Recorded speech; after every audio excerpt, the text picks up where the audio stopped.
para ummahat, akhwati fiddin, jamaah masjid Al-Jihad, a'azzakumullah wa iyaya, alhamdulillahi rabbil alamin. Segala pujian dan syukur hanyalah milik Allah semesta alam. Salawat mengiringkan salam kita curah limpahkan pada Nabi besar Muhammad sallallahu alaihi wasallam, pada keluarga beliau, para ahli bait dan umatnya, para sahabat radhiyallahu alaihim, serta umatnya yang mengikuti mereka dengan ihsan hingga akhir zaman.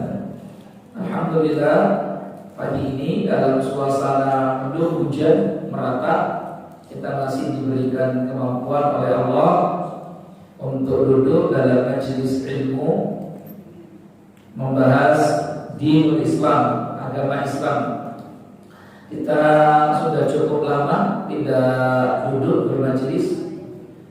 Pagi ini kita akan melanjutkan kajian kita. Terakhir kita pembahasannya sampai apa itu? Ayo coba, jenazah kan? Jenazah kan? Jenazahnya sampai poin apa? Saya itu ingat kayaknya terakhir saya buat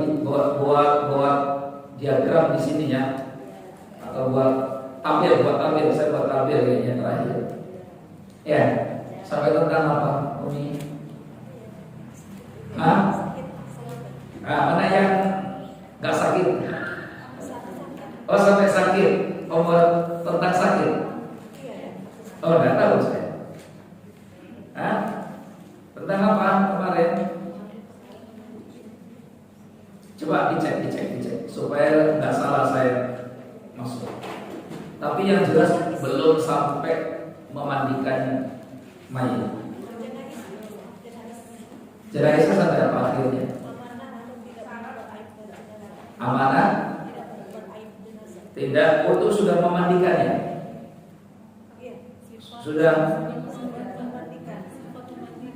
Sudah memandikannya belum atau sudah? Belum. Oh, ya. Baru sampai pada sifat orang yang memandikan. Harusnya yang apa? Amanah. Ya, syarat yang pertama sifat orang yang memandikan jenazah yaitu berilmu. Tentunya pertama berilmu, karena kalau tidak berilmu malah nanti merusak ibadah memandikan jenazah. Karena hukum memandikan jenazah apa? Fardu kifayah. Yang kedua, setelah berilmu, amanah. Karena Rasulullah SAW bersabda, "Man ghassala mayyitan fakataba 'alaihi ghafarallahu lahu 40 marratan." Hadis ini diriwayatkan oleh Al-Baihaqi sahih ala syarti Muslim. Artinya, man ghassala mayyitan, siapa yang memandikan jenazah mayit, fakataba 'alaihi, kemudian dia menyimpan rahasia si mayit, ghafarallahu lahu 40 marratan, maka Allah akan memberikan ampunan 40 kali untuknya. Berikan ampunan berapa kali? 40 kali untuknya. Ya, jadi kita ini harus menyimpan rahasia dari mayit kalau memandikan jenazah. Jadi tidak boleh aib si mayit diumbar-umbar, diceritakan tentang tubuhnya, badannya yang mungkin punya kekurangan dan sebagainya, atau penyakitnya yang kemudian mungkin ada kekurangan dalam dirinya. Kan orang yang meninggal ini kan kadang bawa penyakit macam-macamnya, maka tidak boleh diceritakan.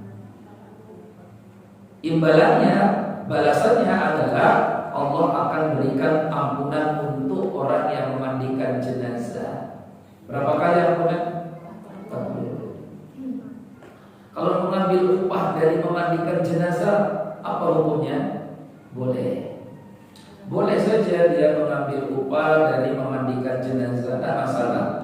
Tapi kalau dia tidak mengambil upah pun itu jauh lebih baik, karena ini ibadah yang boleh mengambil upah dan boleh juga tidak mengambil upah. Sama seperti menggali kuburan. Di sini bayar nggak?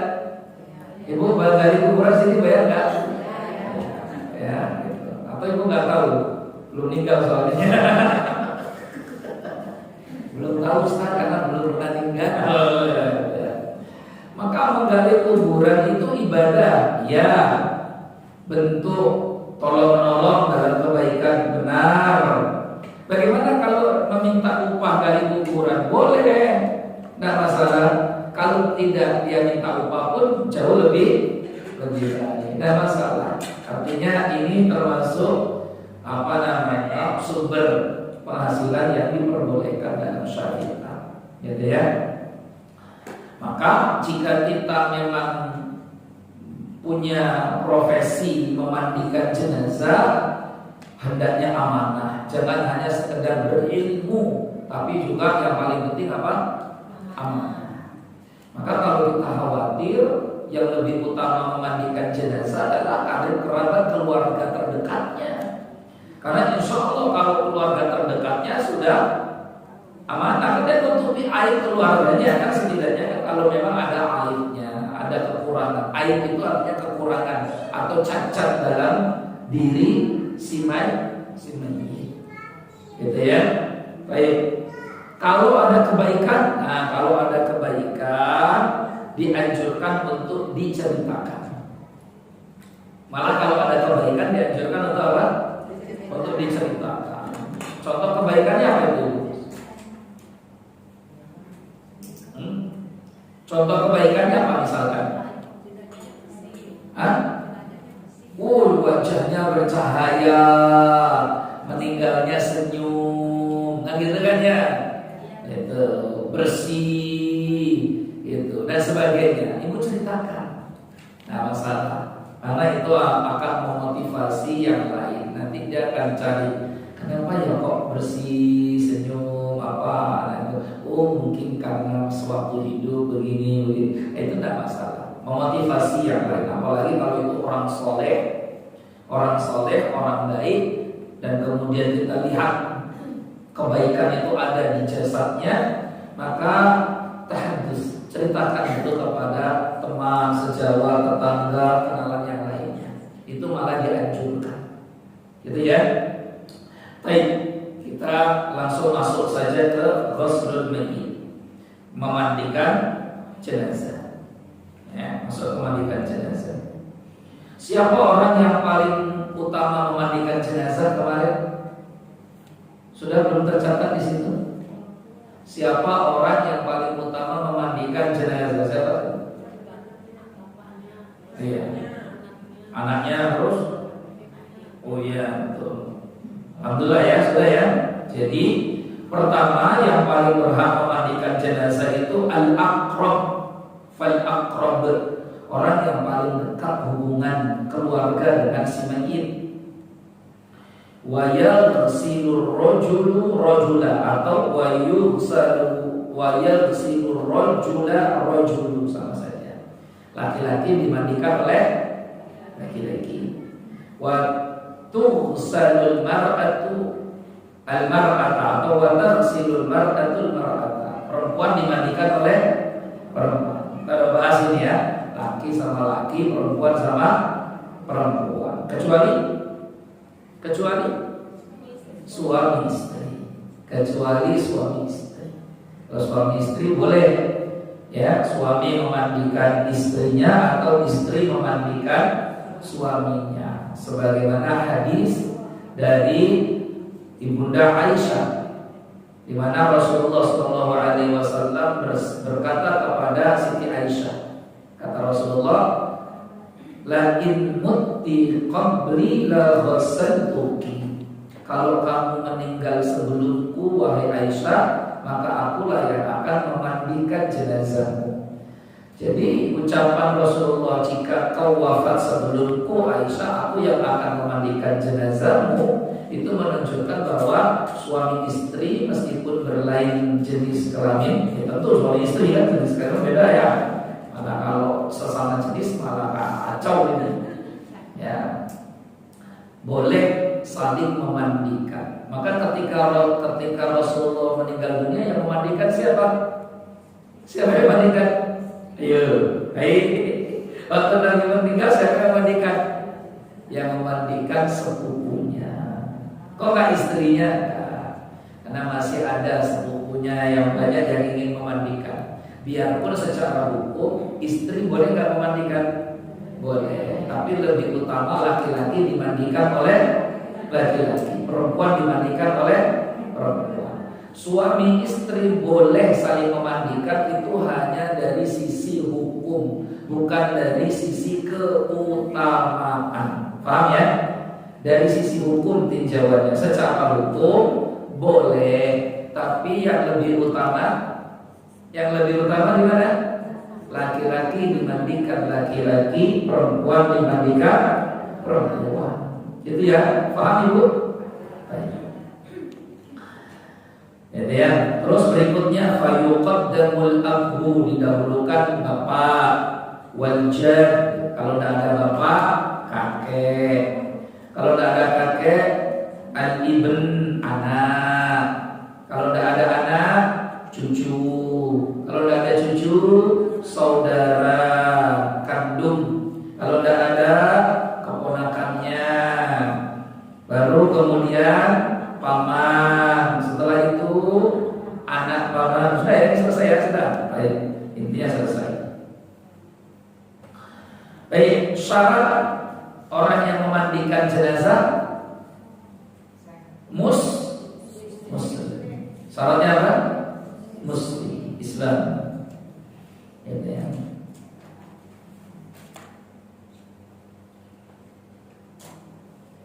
Baik, syaratnya mandikan jenazah muslim.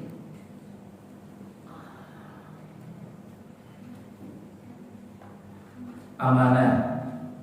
Terus selesai, kalau selesai sudah. Ada nggak syaratnya di situ suci? Ada nggak syaratnya di situ suci? Ada tidak? Tidak. Berarti suci tidak jadi syarat orang yang memandikan jenazah. Dalam arti jika wanita yang haid, wanita haid itu suci atau tidak suci, Ibu? Tidak suci. Memandikan jenazah sah atau tidak? Sah atau tidak? Sah. Ya, sah.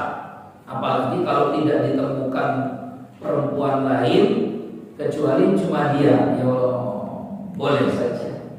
Gitu ya. Makanya tidak ada syarat yang memandikan jenazah itu harus suci. Nggak harus syarat. Yang penting dia tadi itu muslim, terus apa? Amanah, terus berilmu, gitu ya. Baik. Wallahu a'lam bishawab. Biarpun nanti orang yang memandikan jenazah disunahkan berwudu sebelum memandikannya. Yang disunahkan apa? Berwudu sebelum memandikannya. Baik, kita masuk tata cara mandi jenazah. Tata cara memandikan jenazah. Lil ghusli kaifiyatan. Dalam mazhab Syafi'i, memandikan jenazah itu ada dua cara. Cara pertama, cara yang paling simple. Paling apa? Simple. Namanya kaifiyatul adna. Cara paling simple. Yang kedua, al-husnul akmal. Tata cara paling sempurna. Nah, nanti kita ingin yang paling sempurna. Kalau paling simple mah gampang kan ya. Apa itu cara mandikan jenazah yang paling simple? Yaitu aqallu ma yatahaqqaqu bihi ma'na al-ghusl. Ya selama disebut memandikan selesai, sudah. Selama disebut apa? Mandi. Mana-mana disebut mandi ya berarti itu sudah mandi. Yang penting tertunaikan yang wajib-wajib itu sudah disebut mandi. Tapi kan ini nggak sempurna. Ya, nggak sempurna. Contohnya apa sih? Yang penting semua anggota badan si mayit diguyur air, terus diceboki, selesai. Itu namanya mandi. Sah nggak itu? Sah. Tapi kan itu caranya kurang sempurna. Kita sendiri saja kalau mandi itu ingin sempurna. Saya tanya sama ibu, kalau kita mandi disiram air 1 ember basah semua, mandi bukan itu namanya? Mandi. Tapi pertanyaannya, dakinya bersih nggak?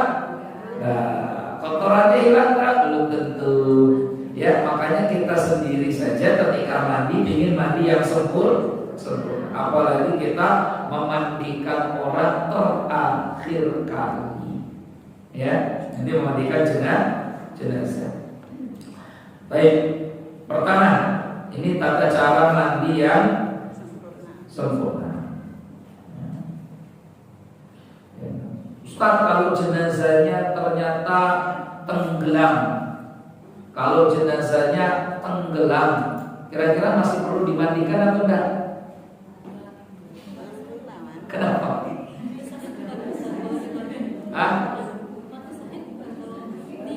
Ini syahid akhirat namanya. Orang yang tenggelam itu mati syahid, tapi syahidnya syahid akhirat.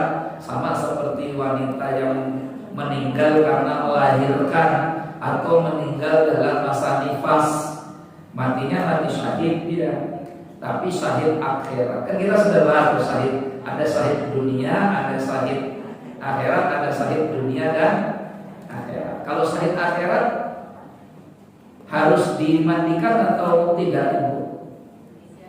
Syahid akhirat, contohnya apa syahid akhirat tadi? Tenggelam, terus apa? Melahirkan, meninggal dunia, terus apa lagi syahid akhirat? Syahid karena penyakit kanker, apalagi syahid akhirat? Syahid karena penyakit perut, liver, sebagainya. Apalagi syahid akhirat? Syahid karena tertimpa bangunan roboh. Apalagi syahid akhirat? Syahid karena apalagi? Macam-macam ya. Nah, syahid akhirat itu tetap harus dimandikan, biarpun mereka dihukumi syahid, di akhiratnya mendapatkan kabar gembira surga insyaallah. Orang yang meninggal karena tenggelam, meninggal karena penyakit kanker, meninggal karena liver, meninggal karena sakit perut, meninggal karena sohibul hadmi, tertimpa bangunan, meninggal karena melahirkan, mereka ini dapat kabar gembira surga insyaallah. Tapi tetap di dunianya tetap harus dimandikan,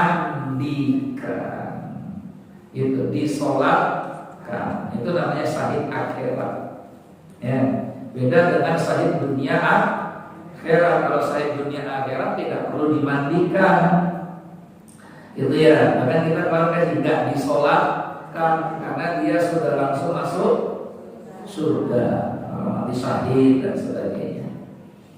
Baik, tapi orang yang tenggelam tadi, kalau ketemu jasadnya basah kuyup kan dia perlu nggak dimandikan lagi? Perlu nggak dimandikan lagi? Ya iya, betul. Ya, karena kan dia biarpun basah tapi tidak ada niat mandi, karena ada niat mandi tadi. Baik ya, meskipun orang yang memandikan jenazah tidak harus disyaratkan niat. Maka di sini disebutkan wala yushtaratu fi sihhatil ghusli niyatul ghusil fil asal. Menurut pendapat paling kuat asal dalam mazhab Syafi'i, orang yang memandikan jenazah itu tidak harus niat mandikan jenazah. Orang yang memandikan jenazah tidak harus niat memandikan jenazah, gitu ya. Meskipun kalau dia niat itu lebih baik. Misalkan dia berniat mau memandikan jenazah, tapi hampir merata orang yang memandikan jenazah itu biasanya pakai niat, meskipun tidak ada syaratnya harus niat.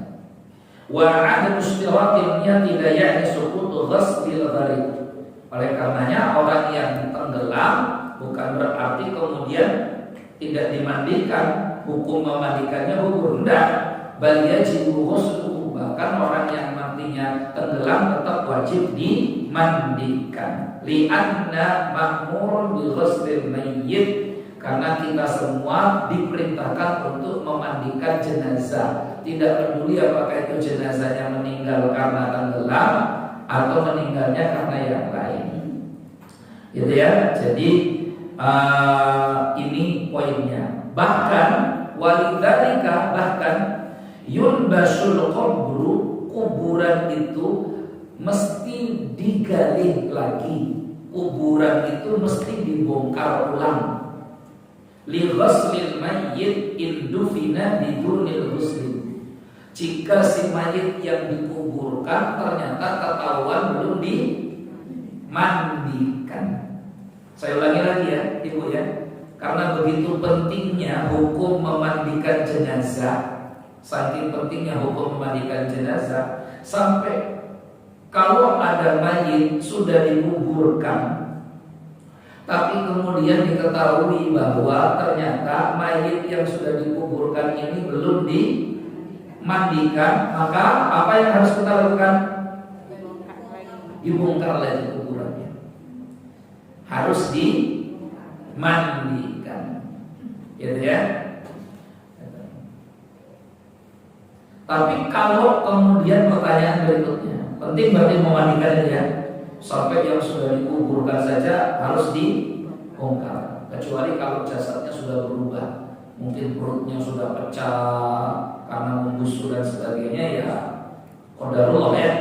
Tapi kalau baru misalkan dikuburkannya hari ini, terus besok ketahuan kalau belum dimandikan, maka harus dibongkar. Harus dibongkar, dimandikan. Gitu ya. Seandainya sudah dikuburkan, terus tahu bahwa jenazahnya belum dikafani, kira-kira itu kuburannya dibongkar atau tidak? Ya, Bu, ada jenazah dikuburkan, terus ternyata ketahuan, itu belum dikafani, kira-kira kuburannya dibongkar atau tidak? Bongkar juga. Kenapa? Enggak. Ulama berbeda pendapat di masjid ini. Yang sebagian mengatakan dibongkar, sebagian tidak. Kira-kira emang Anda tahu soal kejadian? Ya mungkin saja ada kejadiannya, mungkin. Ya. Maka kalau tidak dikafani, kuburan tidak perlu dibongkar. Kalau tidak dikafani, kuburan tidak perlu dibongkar. Pertanyaan ketiga, kalau jenazah sudah dikuburkan tapi ternyata belum disolatkan, kira-kira dibongkar nggak kuburannya? Kira dikuburkan nih, setelah dikuburkan, astagfirullah, berapa? Lupa sholatkan. Nah gitu ya. Atau kok bisa lupa apa ini? Ya. Nah, kira-kira kuburannya perlu dibongkar ulang kemudian disolatkan lagi atau tidak? Apa caranya? Bongkar apa enggak? Enggak. Kenapa tidak? Hah? Ya, karena nyolatkan jenazah bisa saja dan boleh saja tanpa harus melihat jenazah. Bisa disolatkan di pemakaman, di kuburannya boleh. Boleh kita nyolatkan jenazah di pemakaman, boleh. Biarpun sudah dikubur, ya. Ustaz katanya nggak boleh sholat di kuburan. Kalau sholat jenazah boleh. Kenapa boleh? Kenapa boleh? Kenapa boleh? Karena ada banyak. Kenapa sholat jenazah boleh di kuburan? Nah, karena dalam sholat jenazah itu tidak ada rukuk dan tidak ada sujudnya. Ada rukuk, ada sujudnya, jadi boleh. Makanya ini termasuk hal yang diperbolehkan. Jadi kalau kita terlambat, misalkan melayat, takziah, jenazah sudah dibawa ke kuburan pemakaman, ya sudah kita ngikut Nanti dibahas bab menyolatkan jenazah, ya. Tapi kita sekarang bab memandikan dulu. Nah, sekarang masuk tata cara memandikan. Wa huwa tata cara memandikan yang paling sempurna. Ini dalam mazhab Syafi'i. Ya, wa huwa ma tatahaqqaqu fihi sunnatu. Yang disebut tata cara paling sempurna adalah tata cara yang mengamalkan sunnah-sunnahnya di dalam memandikan itu. Wa tura'i fihi al-mustahabbat wal adab, bahkan hal yang dianjurkan dan adab kepada jenazah pun tetap dijaga. Kalau yang pertama tadi itu yang penting basah saja selesai. Yang ini ada adab, ada sunnah, ada mustahab. Yang pertama, cara pertama, langkah pertama ya, yudha'ul mayyitu fi makanin khalin 'anil nas. Cara pertama, letakkanlah jenazah di tempat yang sepi, bukan di tempat orang ramai, li'alla yarahu illa al-ghasil, sehingga tidak ada yang melihat jenazah ini kecuali hanya yang akan memandikan saja.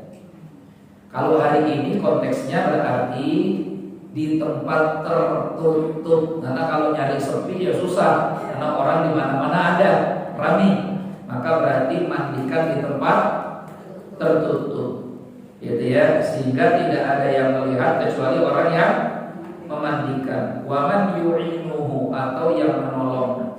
Wa waliyuhu, atau walinya. Jadi boleh. Li'anna Nabiya sallallahu alaihi wasallam, ya, li'anna Nabi sallallahu alaihi wasallam wasallahu Ali wal Fadl ibnu Abbas. Karena Nabi sendiri itu dimandikan oleh Ali bin Abi Thalib dan Fadl bin Abbas. Maka tadi saya sebutkan, siapa orang yang memandikan jenazah Rasulullah?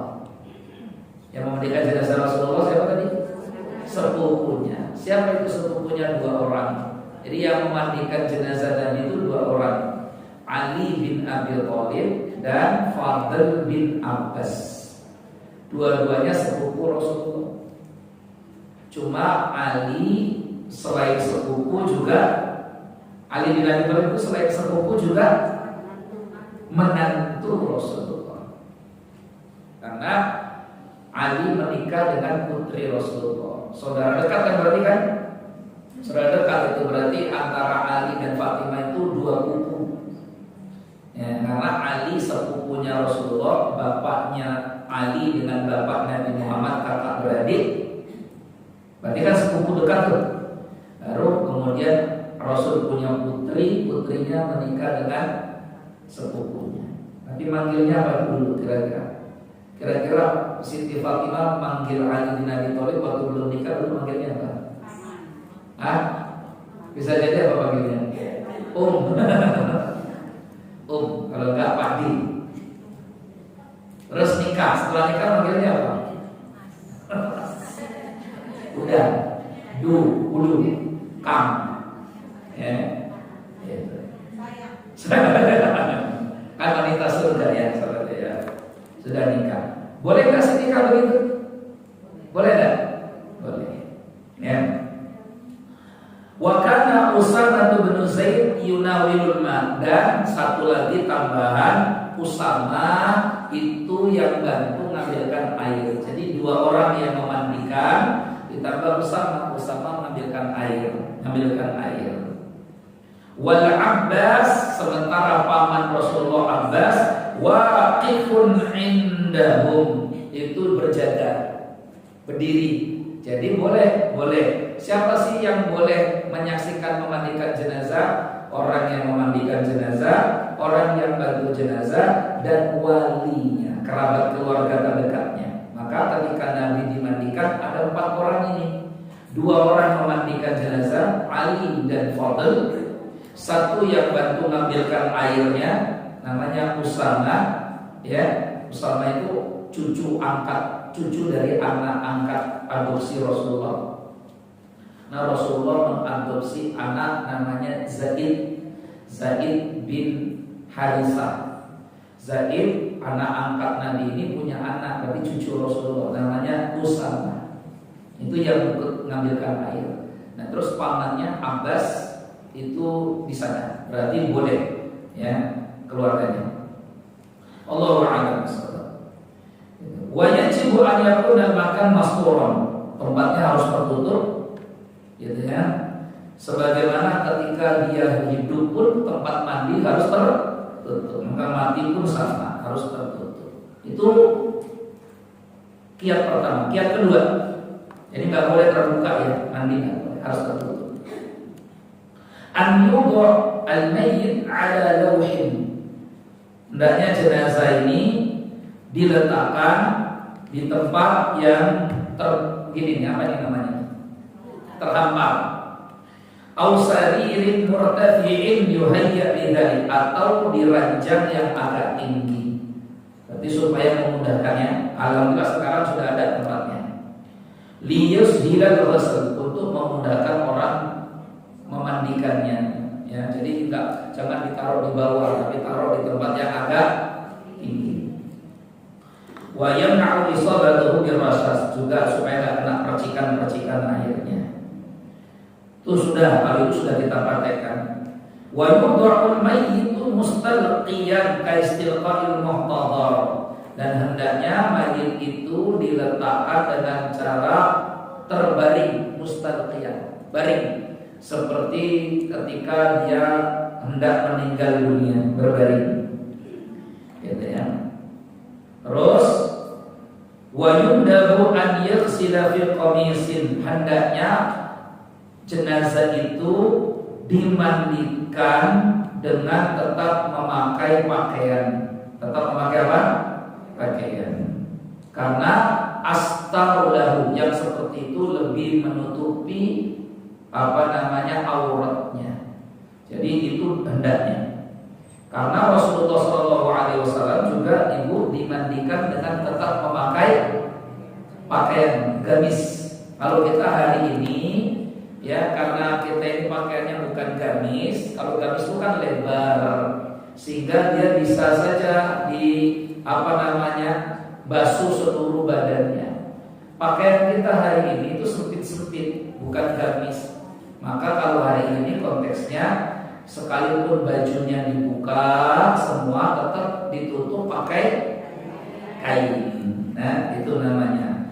Harus pakai kain, iya, karena menutupi auratnya, gitu ya. Wallahu a'lam bishawab. Wa yudkhilul ghasil yadahu, orang yang memandikan jenazah hendaknya memasukkan dengan tangannya fi kamil qamis wa yusiluhu min tahtihi. Ini tadi cara-caranya ya. Cara-caranya.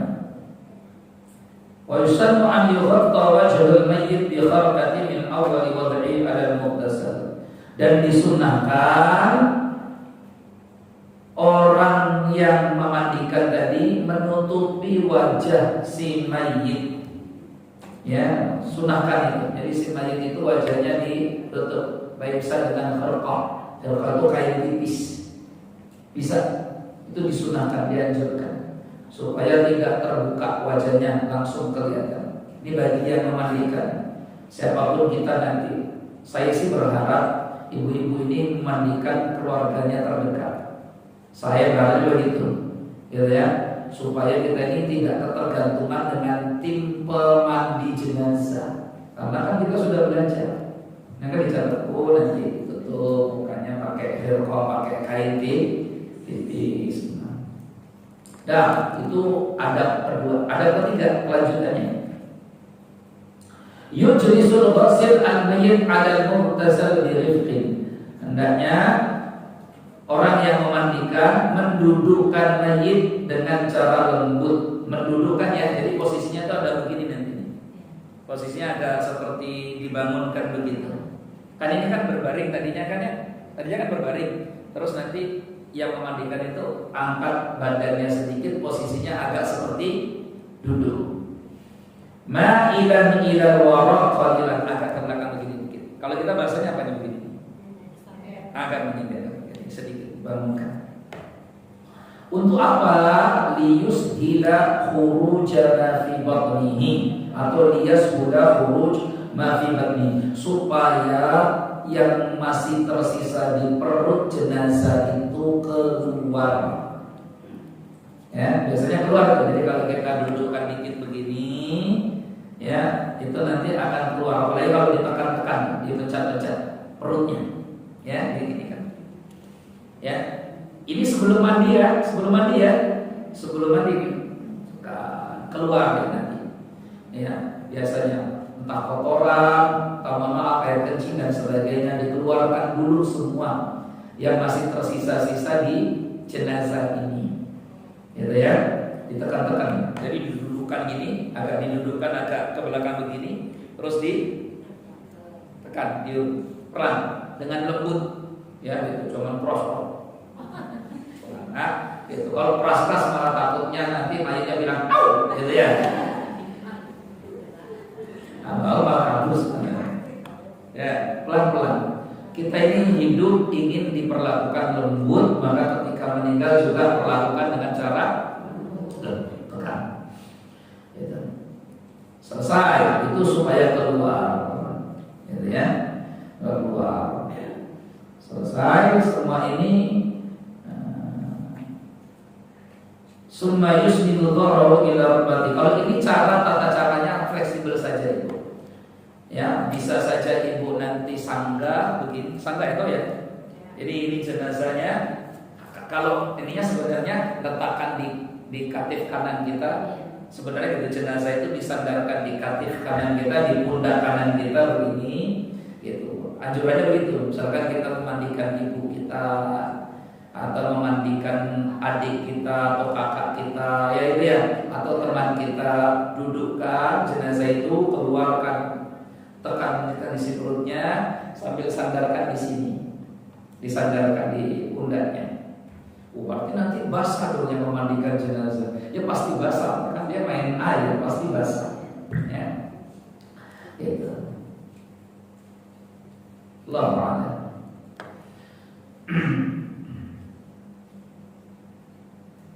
Baik, berikutnya ya.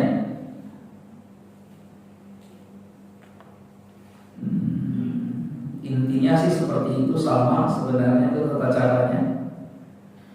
Baik, kita mulai langsung. Wa yughsalu ra'suhu thumma lihiyatuhu bi sabunin wa nahwihi minal munaddifat.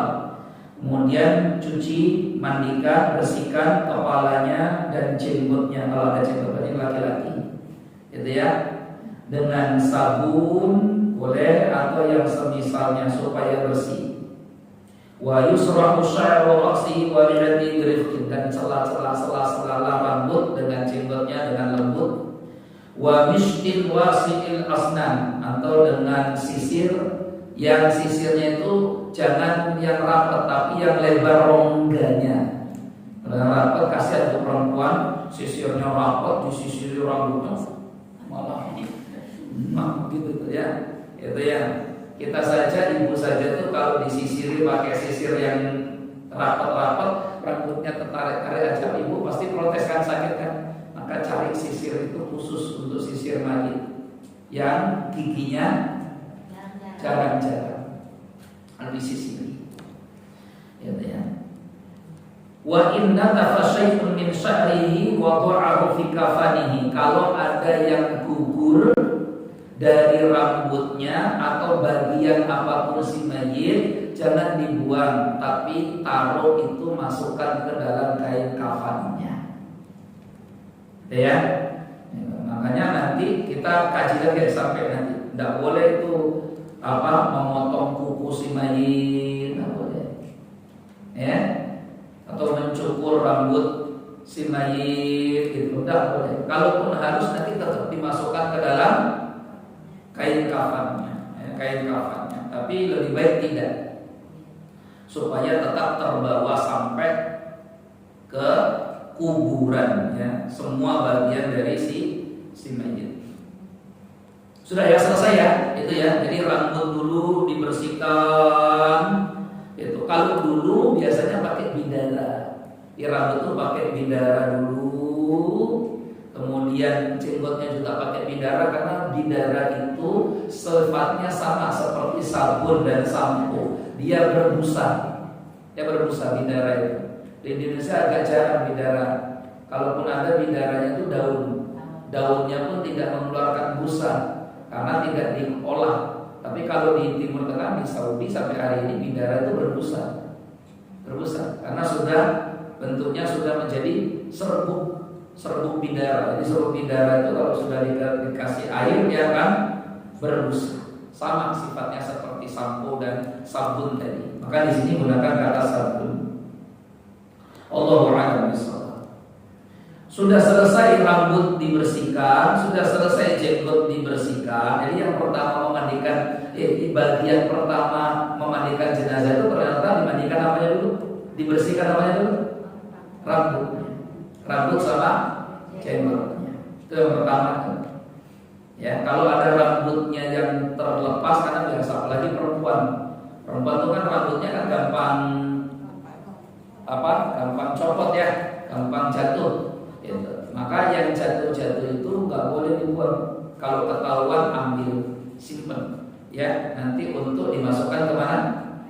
Ke kain kafannya. Ketika kita memandikan jenazah perempuan. Setelah itu, yughsalu shiqquhul ayman minal 'unuqi ila qadamihi. Berarti rambut sudah selesai ya, rambut sudah bersih ya, sudah disiram. Jenggot sudah bersih, sudah disiram. Berarti rambut, wajah ini sudah bersih, disiram semua. Itu cara mandikan pertama itu. Pertama bagiannya semua sudah ini. Rambutnya sudah bersih, sudah disampo, sudah disabun, sudah disiram lagi dengan air bersih. Muka, wajah juga sudah semua. Berarti perkara kepala sudah selesai. Selesai tuntas? Ya, termasuk kalau mau apa itu? Siwak, bersihkan gigi, semuanya masukkan di situ semua tuh bagian di muka, ya digosok gigi apa boleh silakan, ya itu bagian adab dibersihkan semua. Ketika sudah bagian kepala semua selesai, baru kita lanjut mandikan berikutnya. Yaghsalu shiqqul ayman minal 'unuqi ila qadamihi. Maka mulai mandikan jenazah dari mulai sisi kanannya jenazah, dari sini pundak kanan.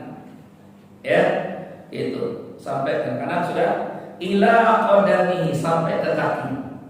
Jadi mulai dari yang kanan depan mandikan sampai ke kaki. Selesai sampai ke kaki siram, gitu ya. Pakai air tadi itu, karena airnya nanti ada 3, ada air bersih, air bercampur bidara, terakhir nanti ada air kapur. Terakhir ada apa air? Air kapur. Air kapur itu siraman terakhir.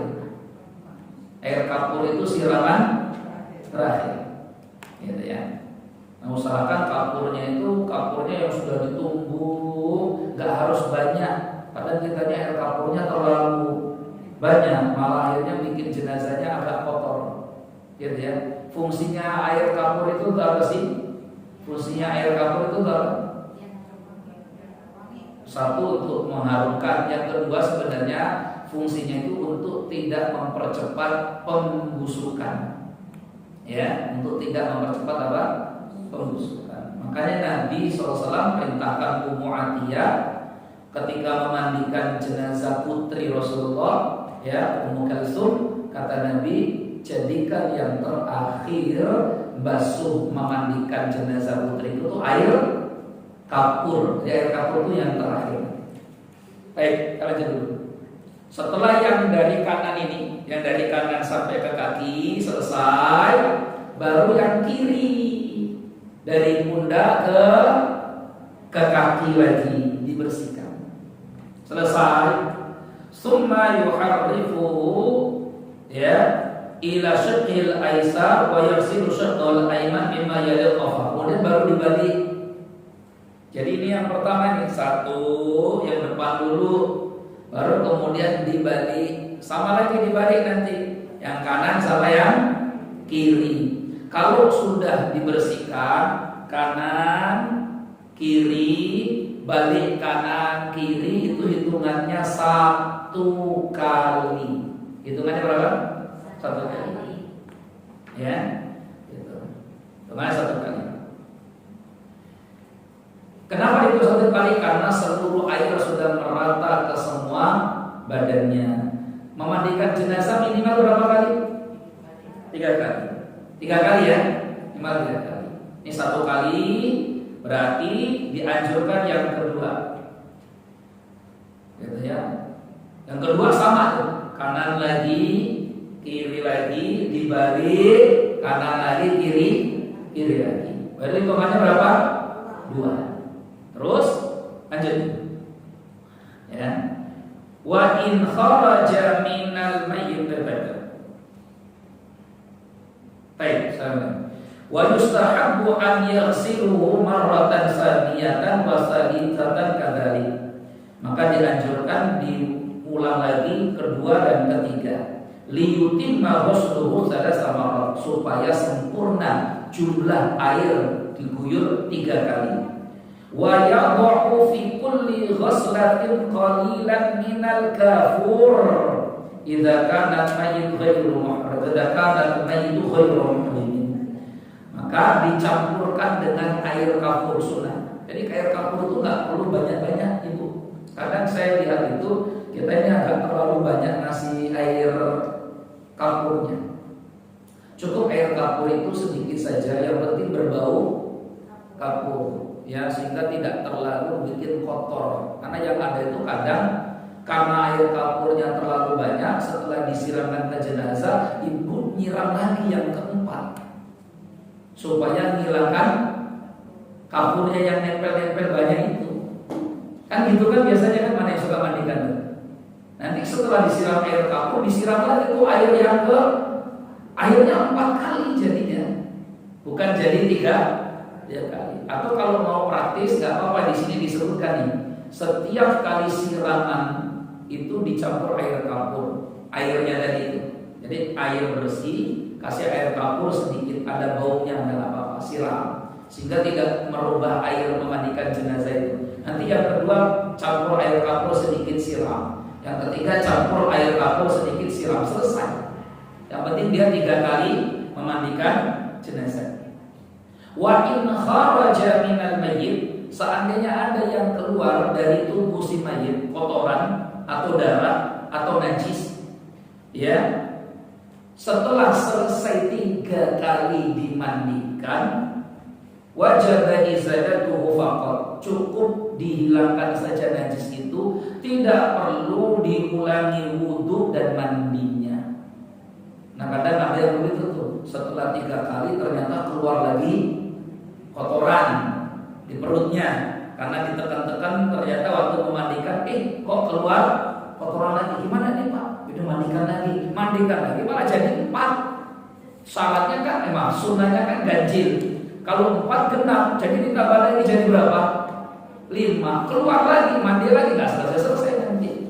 Maka kata mazhab Syafi'i, para ulama katakan, jika pun sudah dimandikan 3 kali, sudah dikasih air kafur, kok ternyata kotoran atau najis ada yang keluar dari perutnya, cukup dibersihkan saja najis itu, tidak perlu diulangi lagi apa?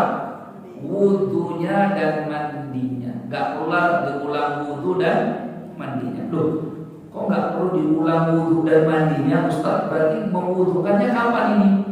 Tadi kelewat ya kita ya. Mewudukan jenazah itu di awal sebelum memandikan. Tadi kelewat kan? Gak kebaca.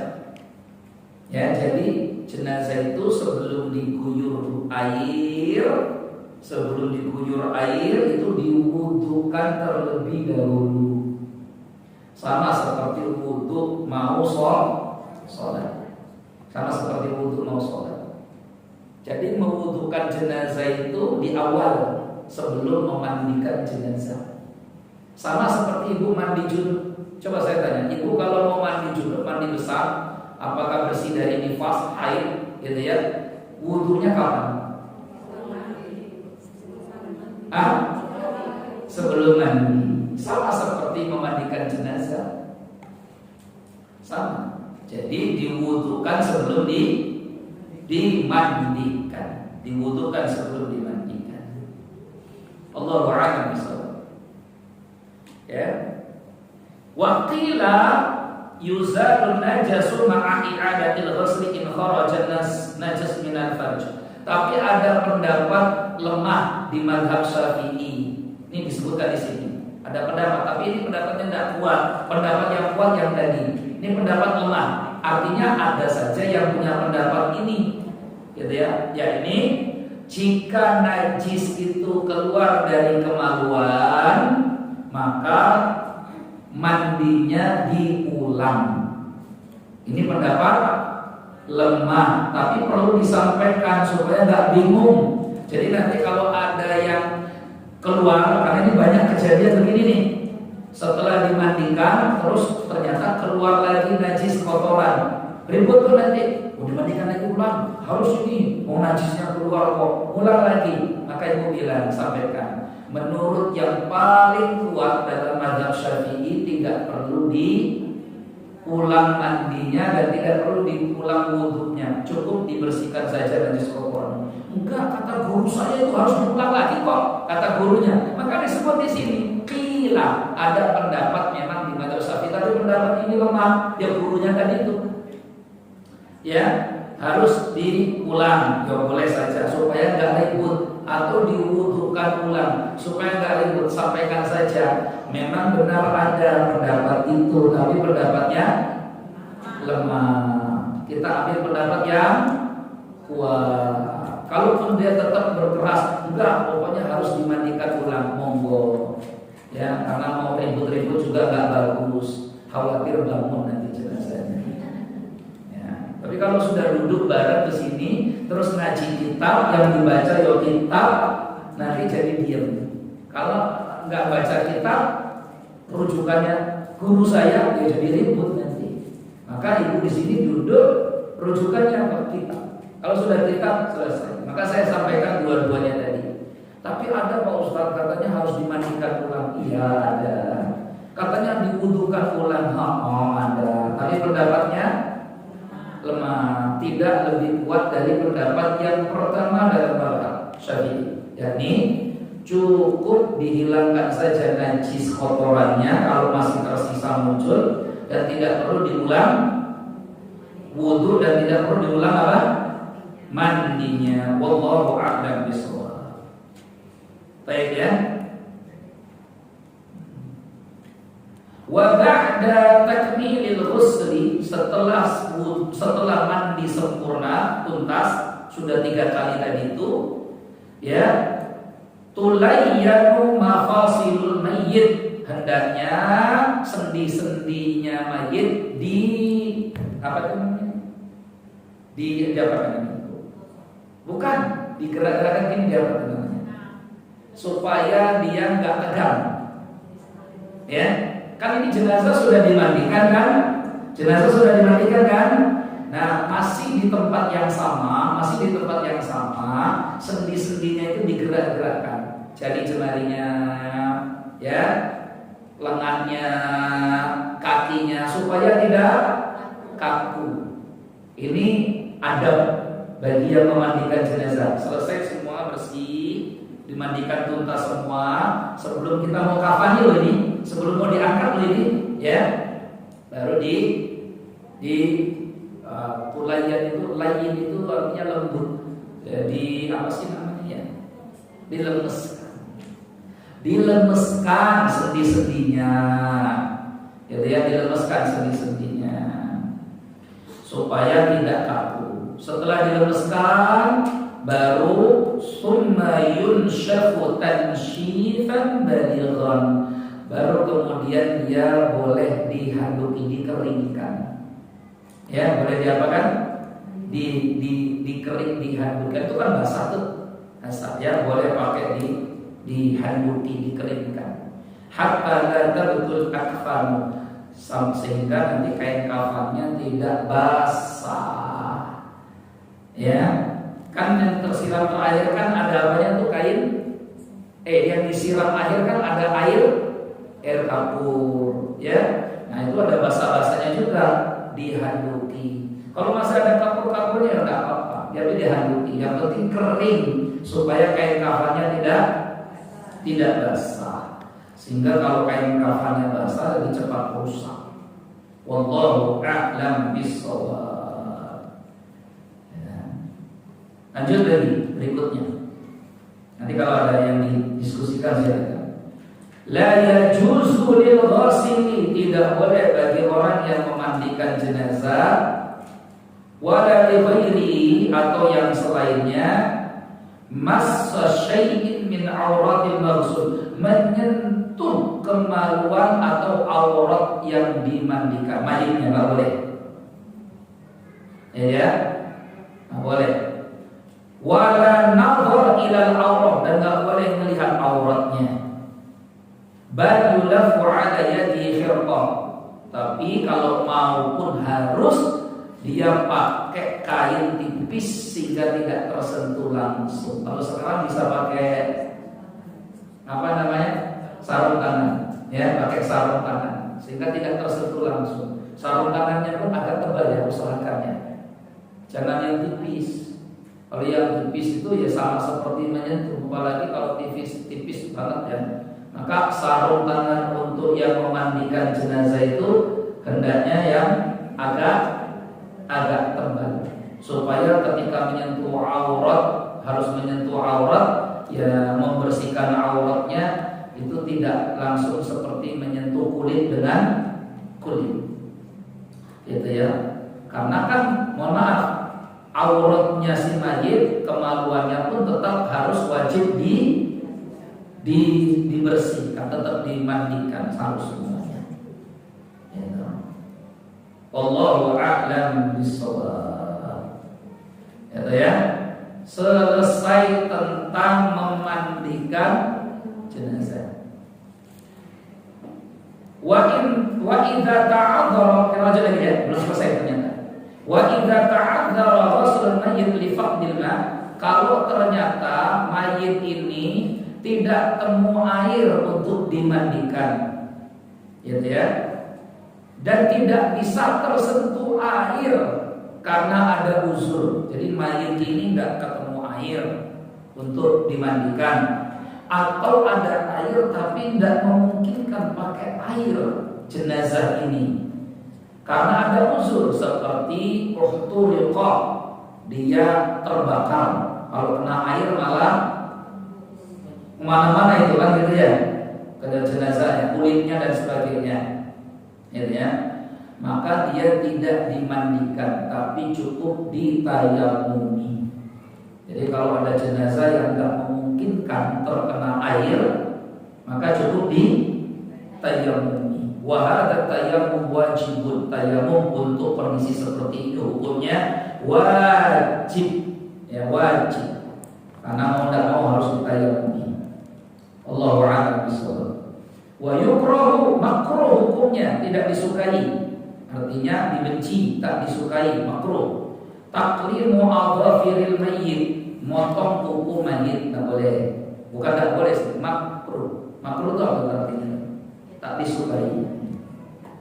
Wa qassu syaribihi, atau cukur ini apa nih?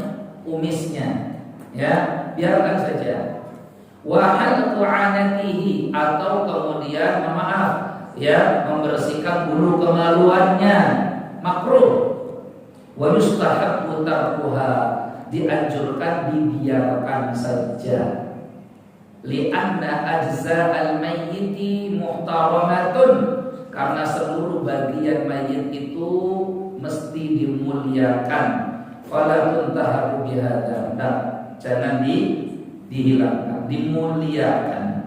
Walam yasihha 'ani Nabi sallallahu alaihi wasallam, dan tidak ada riwayat dari Nabi wassahabah, dan sahabat yang membenarkan hal ini. Fakriha fa'luhu, maka kalau ada yang melakukan itu dihukumi makruh. Maka sudah, Ustaz ini kukunya panjang, sudah biarkan saja, yang penting dibersihkan.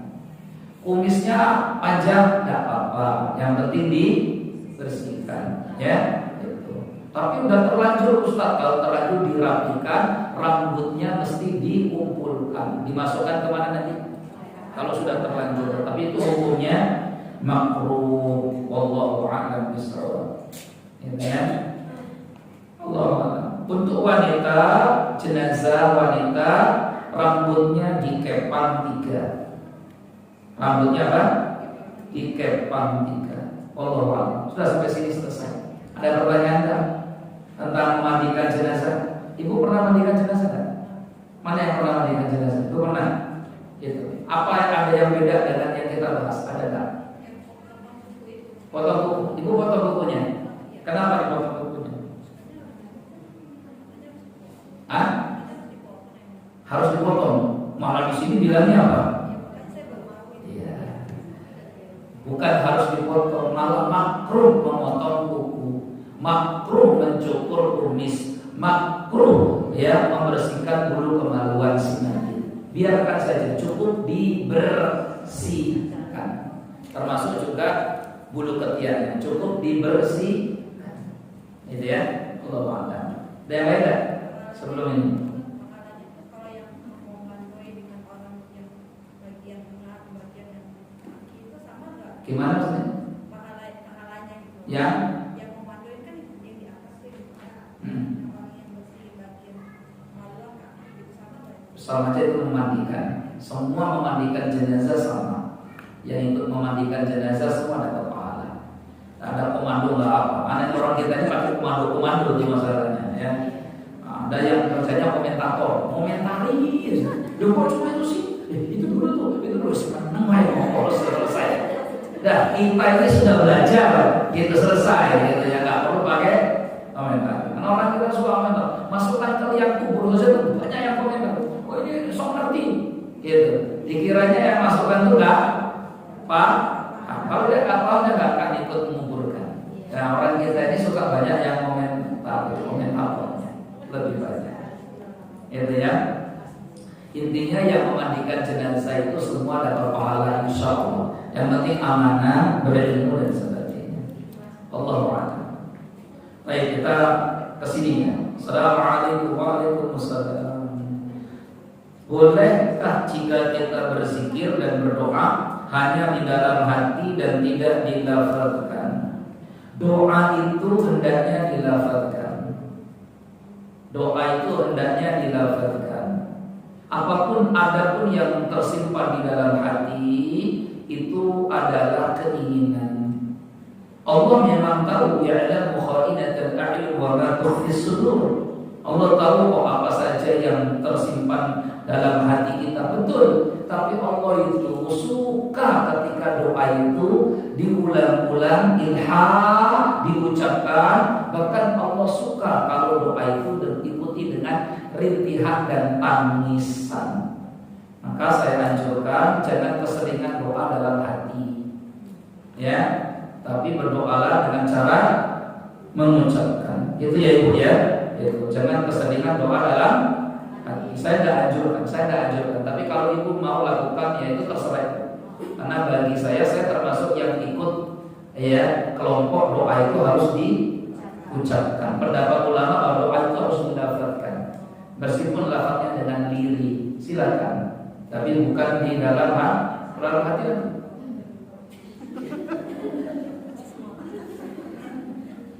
Ngantuk malahan gitu. Maka doa itu diucapkan Allahumma. Kalau doanya tidak diucapkan kenapa harus tertulis juga? Kan gitu ya. Dari mana para sahabat tahu bahwa Rasulullah itu kalau doa itu ini bunyinya? Dari mana para sahabat tahu Nabi itu kalau berdoa itu Allahumma inni a'udzubika? Dari mana kalau nggak diucapkan? Kalau seandainya tidak terus sampai ke kita, ya, maka doa hendaknya diucapkan. Wallahu a'lam bishawab.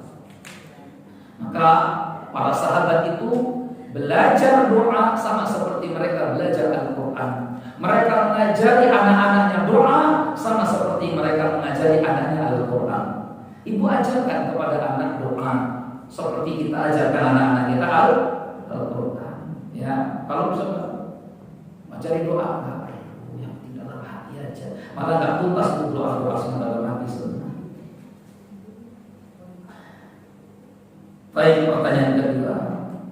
Apakah flek pada hari sebelum haid yang tidak disertai rasa sakit, tanda-tanda haid, termasuk darah haid, karena flek tersebut datang pada jadwal haid yang biasanya. Baik. Wallahu ta'ala a'lam bishawab. Jika flek itu memang muncul di hari biasa ibu mengalami haid, maka ini termasuk haid. Ya. Jika memang itu muncul yang ibu yakin itu di hari biasanya haid. Karena pertanyaannya kan karena flek itu datang di hari jadwal biasa haid, maka ini termasuk haid. Wallahu a'lam bishawab. Gitu ya. Tapi kalau ibu tidak yakin, ibu lebih yakin bahwa itu suci, tinggalkan yang ragu-ragu, bertujulah pada yang yakin. Ya. Tapi kalau ibu yakin bahwa ini biasanya jadwal saya haid, tanggal saya haid, terus kemudian keluar flek, maka flek itu dihukumi haid. Ya. Allahu a'lam bishawab. Apakah pahala sholat berjamaah tetap didapatkan ketika kita sedang sholat berjamaah, tapi ada makmum yang baru datang dan malah bikin shaf baru yang jauh dari kita, tapi mereka berimam pada kita? Mana saya? Apakah pahala sholat berjamaah tetap didapatkan ketika kita sedang sholat berjamaah?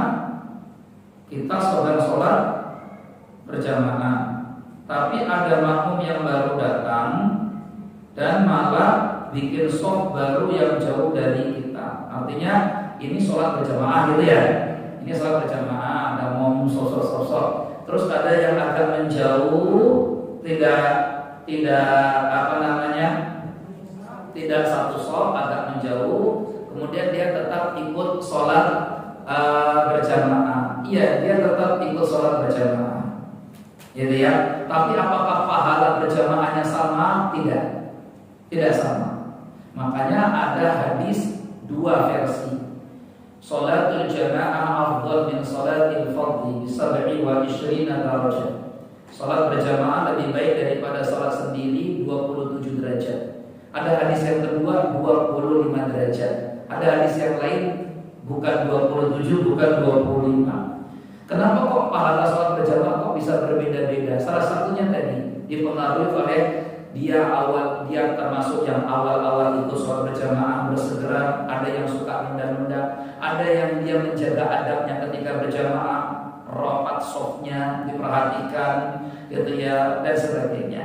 Jadi kalau ada orang yang dia ikut berjamaah masih satu tempat, tapi shofnya tidak nyambung dengan dia, apakah dia masih tetap itu berjamaah? Iya, masih tetap dapat berjamaah, tapi pahalanya berbeda. Meskipun Imam Ibnu Hajar katakan dia tidak tercatat sholat berjamaah. Jadi memang ada khilaf pendapat di kalangan ulama. Ibnu Hajar katakan dia sholatnya sah tapi tidak dapat pahala sholat berjamaah. Makanya saya anjurkan siapapun yang mau berjamaah, jagalah shaf kerapatan. Ya, jangan sampai kita ini berjarak-jarak jauh-jauh kalau mau ikut gerakan. Itu ya Ibu ya. Ya, karena dia pendapat yang lain dia tetap selama dia masih melihat gerakan makmum yang ada di depannya, selama dia masih berada di satu tempat, tidak terpisah dengan bangunan yang lain dan sebagainya. Wallahu a'lam bishawab. Ya, tapi pahalanya yang berbeda. Maka kalau kita ini dapat pahala sempurna, shafnya bersambung, rapat, gitu ya, mengikuti gerakan imam, baru pahalanya bisa sempurna insyaallah.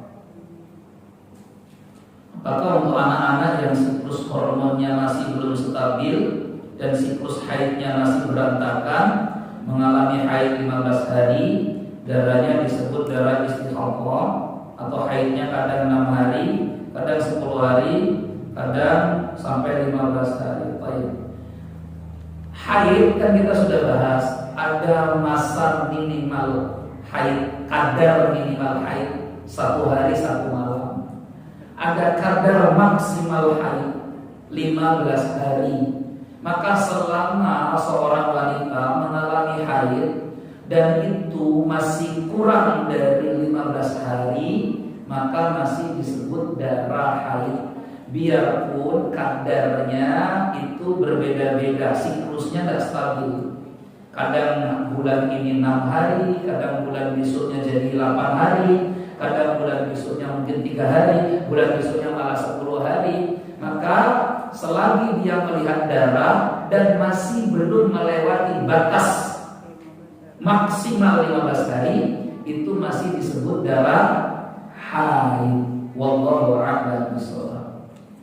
Kalau lebih dari 15 hari baru disebut darah istihadah. Kelebihannya darah istihadah. Ya. Jadi kalau begitu berarti ada darah ya dia berhenti sholat, tidak puasa karena kurang dari 15 hari, masih tercatat dihukumi darah haid. Wallahu a'lam bishawab.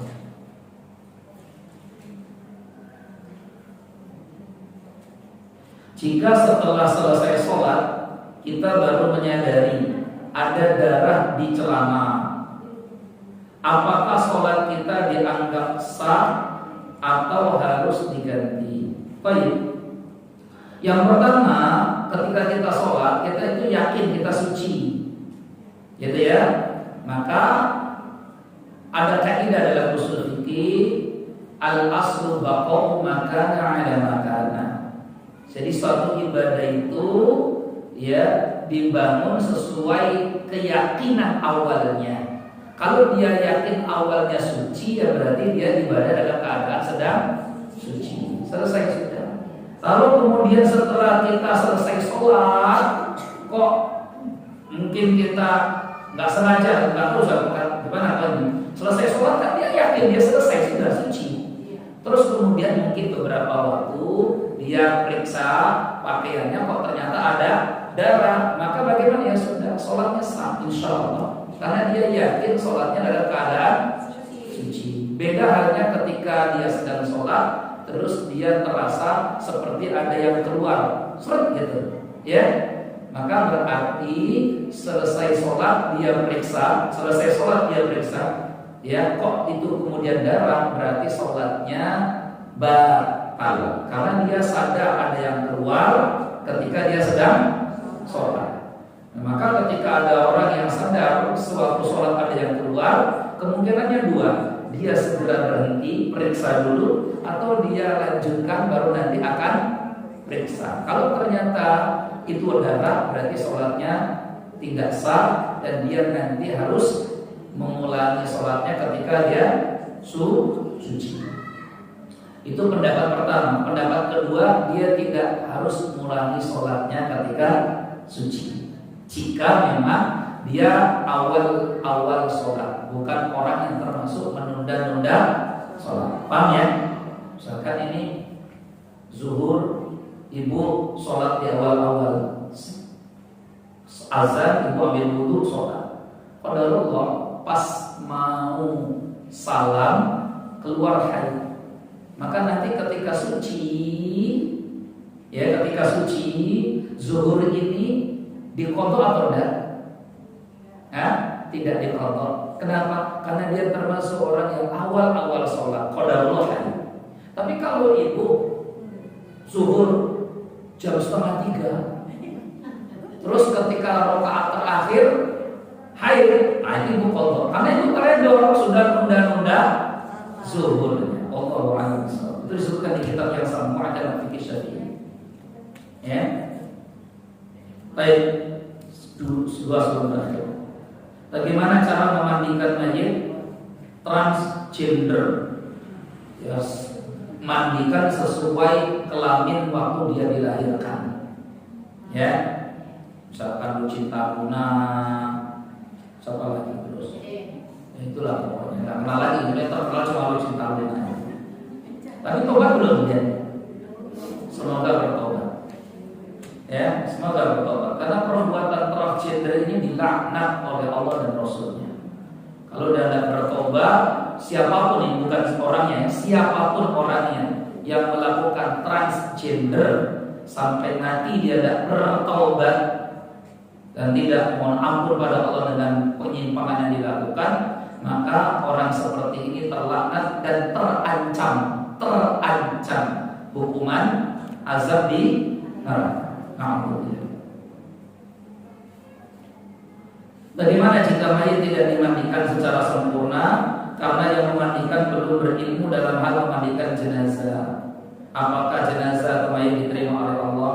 Selama jenazah itu bersih, dimandikannya bersih, biarpun tidak dengan cara yang sempurna seperti tadi disebutkan dalam mazhab Syafi'i, hukumnya sah, tidak perlu diulangi lagi. Ya, karena yang terpenting memandikan jenazah itu bersih, seluruh badan tersiram air. Kalau sempurna lebih baik, tapi hukumnya sah. Hukumnya tetap apa? Sah. Wallahu a'lam bishawab. Subhanallah wa bihamdika, asyhadu an la ilaha illa anta, astaghfiruka wa atubu ilaik. Akhirul kalam. Assalamualaikum warahmatullahi wabarakatuh.